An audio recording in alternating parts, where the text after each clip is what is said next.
लेकिन मोदी की सरकार ने सुप्रीम कोर्ट के फैसले को पलट करके चुनाव आयोग की स्वतंत्रता को खत्म किया और उसको अपने अंगूठे में रखा।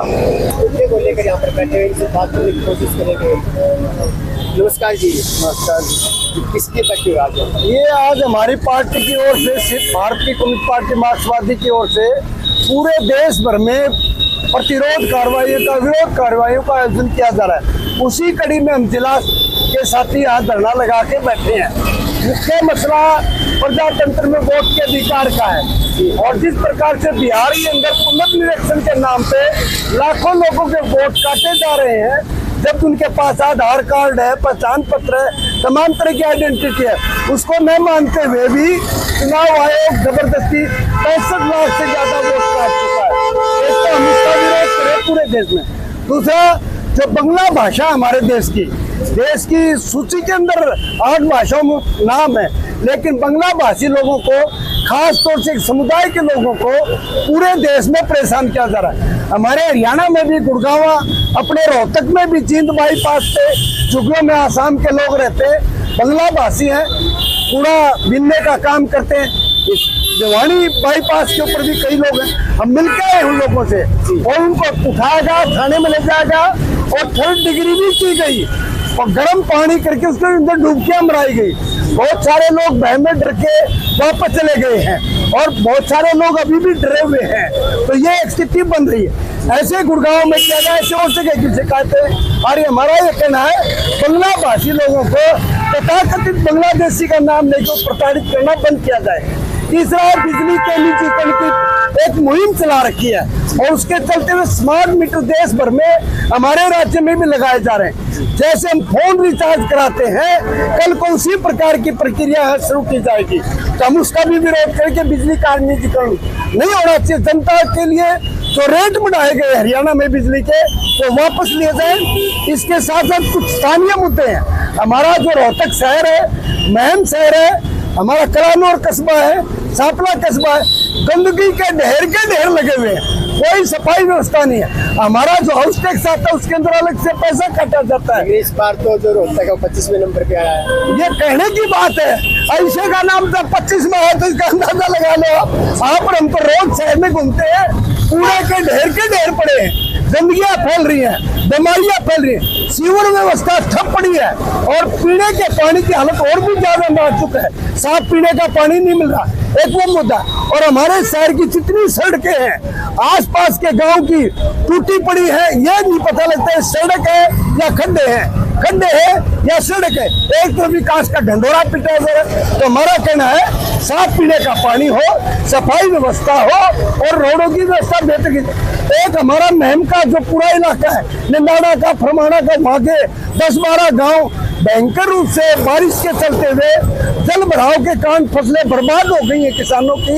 अगली फसल की भी कोई गुंजाइश दिखाई नहीं दे रही। हमारा ये कहना है कि पानी की निकासी की जाए और किसानों की जो फसल बर्बाद हुई है उसका खास तौर से जो ठेके पे खेती करने वाले किसान हैं, उनकी हालत और भी ज्यादा खराब हो रही है। और जो गरीब लोग हैं, बारिश के चलते उनके घर ढह गए, कोई चिंता सरकार को, प्रशासन को नहीं है। तो हम आज इस धरने के माध्यम से, जहाँ महामहिम राष्ट्रपति जी को अपना ज्ञापन देंगे, वही लोकल मसलों पे माननीय मुख्यमंत्री जी को जिला उपायुक्त की मार्फत हम ज्ञापन देंगे कि सरकार इन समस्याओं का संज्ञान ले। रोजगार की स्थिति बहुत खराब है। कितने दिन के लिए धरना बैठे? ये तो आज एक दिन का प्रोटेस्ट है, ये थ्रू आउट कंट्री है, ये अपने पूरे राज्य में भी है और हम इसको नीचे तक लेके जाएंगे और ब्लॉक वाइज करते हुए फिर बड़ा आंदोलन यहाँ पे छेड़ेंगे। आज मजदूरों का मिनिमम वेज 10 साल से रिवाइज नहीं किया है, जबकि सारी ट्रेड यूनियन ने 9 जुलाई को बहुत बड़ी हड़ताल हुई। हम कह रहे हैं कि मजदूरों का न्यूनतम वेतन रिवाइज करो, लेबर लॉज के नाम पे जो 4 कोड किए उनको भी रद्द करो। इन तमाम मुद्दों को लेकर हम लड़ाई के मैदान में, उसी के तहत आज जगमती जी की अध्यक्षता है, हमारे राज्य के सेक्रेटरीट के मेंबर है। क्या कहना चाहोगे सर? ये असल में बहुत ही चिंताजनक स्थिति है जी। देश में लोकतंत्र को खत्म किया जा रहा है। लोकतंत्र के लिए सबसे जरूरी है कि एक स्वतंत्र निष्पक्ष चुनाव हो। जी बिल्कुल। और उसके लिए सबसे जरूरी है कि चुनाव आयोग जिसने चुनाव करवाने हैं, जी बिल्कुल, वो स्वतंत्र हो। ये सुप्रीम कोर्ट ने कहा। लेकिन मोदी की सरकार ने सुप्रीम कोर्ट के फैसले को पलट करके चुनाव आयोग की स्वतंत्रता को खत्म किया और उसको अपने अंगूठे में रखा। अब लोगों के बुनियादी अधिकार जो हमारे संविधान ने दिया है, वोट का अधिकार, अब उस पर डाका है। बिहार में चुनाव होने हैं और ये कहा है कि ये बिहार से शुरू करके फिर पूरे देश में होगा। और आपको मालूम है कि बिहार से लाखों की संख्या में, बल्कि करोड़ों कह सकते हो, पूरे देश के अंदर प्रवासी लोग अपने रोजगार के लिए अलग अलग राज्यों में गए हुए। ऐसे समय के ऊपर जब बरसात का मौसम है, अचानक 24 तारीख को घोषणा कर दी कि कल से सघन पुनर्निरीक्षण होगा और उसके लिए आपको ये तमाम प्रमाण पत्र देने पड़ेंगे। अब वो प्रमाण पत्र जुटाने के लिए गरीब लोगों को अपना रोजगार छोड़ करके अलग अलग राज्यों से जाना होगा। नहीं जाएंगे तो उनका वोट कटेगा और वो काट दिया गया है। राहुल गांधी ने भी आरोप लगाए हैं, तो चुनाव आयोग पर भी आरोप लगाए हैं। इसके अलावा बीजेपी पर आरोप लगाए हैं कि वो जो वोट में धांधली करती है। बिल्कुल धांधली। असल में बीजेपी शाम दाम दंड भेद तमाम हथकंडे अख्तियार करके सत्ता में रहना चाहती है। उसको हार साफ नजर आ रही है बिहार के अंदर। लेकिन बिहार का चुनाव जीतना है किसी भी तरह से, उसमें लोगों के वोट काटो, फर्जी वोट बनाओ, आज यही इनका तरीका बन चुका है। लेकिन कई जगह तो कांग्रेस भी आई है, तो वहाँ पर क्या पता था, वहाँ पर भी धांधली नहीं हुई क्या? उनकी तमाम धांधली के बावजूद कर्नाटक में कांग्रेस आई है, लेकिन कर्नाटक की ही धांधली कल उजागर की है, जिसमें एक विधानसभा में 1,06,000 वोट फर्जी बनवाए गए थे। इसके बावजूद लोगों ने हराया है। कितनी अलोकप्रिय है ये सरकार, ये इस बात को प्रमाणित कर रहा है कि इनकी तमाम धांधलियों के बावजूद लोकसभा में भी लोगों ने इनको बहुमत आने दिया। अगर स्वतंत्र निष्पक्ष चुनाव होता तो मोदी की सरकार नहीं बननी थी। और यही बात बिहार पे और राज्यों में, हरियाणा में भी यही है। बीजेपी नहीं जीत रही थी, यहाँ पर भी इन्होंने ये धांधलियां की है।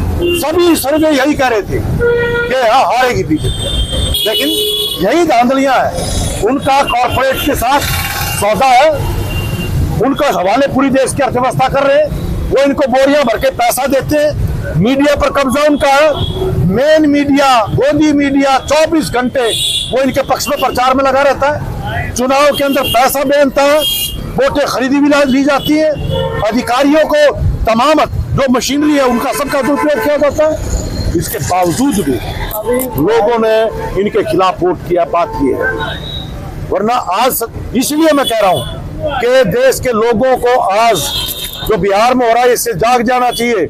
ये हिटलर शाही की राज हिंदुस्तान में मोदी स्थापित करना चाहता है, बीजेपी आरएसएस स्थापित करना चाहती है, जबकि खतरा देश के सामने आज अमेरिका हमें चुनौती दे रहा है। साम्राज्यवादी देश है, हमने साम्राज्यवाद से लड़कर क्या देश आजादी हासिल की थी। हमारी संप्रभुता पर हमला किया जा रहा है। जरूरत इस बात की थी कि देश को एकजुट किया जाता, लेकिन देश को बांटा जा रहा है।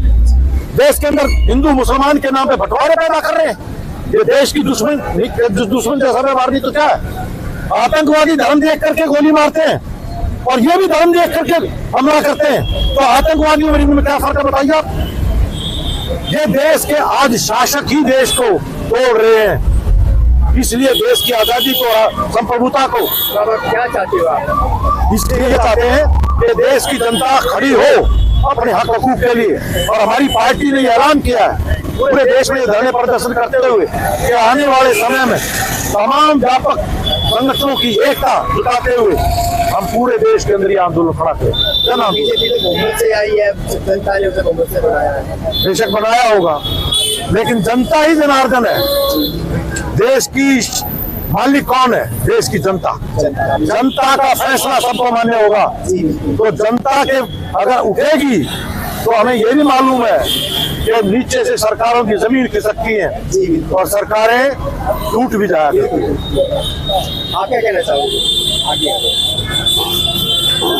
जिस प्रकार देश के संविधान को कानून का, नागरिकता का अधिकार जो है उसको बिल्कुल बेमायने बनाया जा रहा है। यहाँ पे अभी कॉमरेड सुरेंद्र ने बताया कि मतदाता सूची से भी लोगों को काटा जा रहा है। एक तरह से आपने देखा बिहार के अंदर यहाँ पे जो है नागरिक सुविधाओं का आलम देख लो आप। साफ पीने का पानी नहीं है, कहीं पे भी सीवर मिला पानी आता है। यहाँ पे सफाई के नाम पे शहर जो है, हम अभी 10 दिन का महिलाओं का जत्था चला के आए हैं सामाजिक न्याय के नाम पे।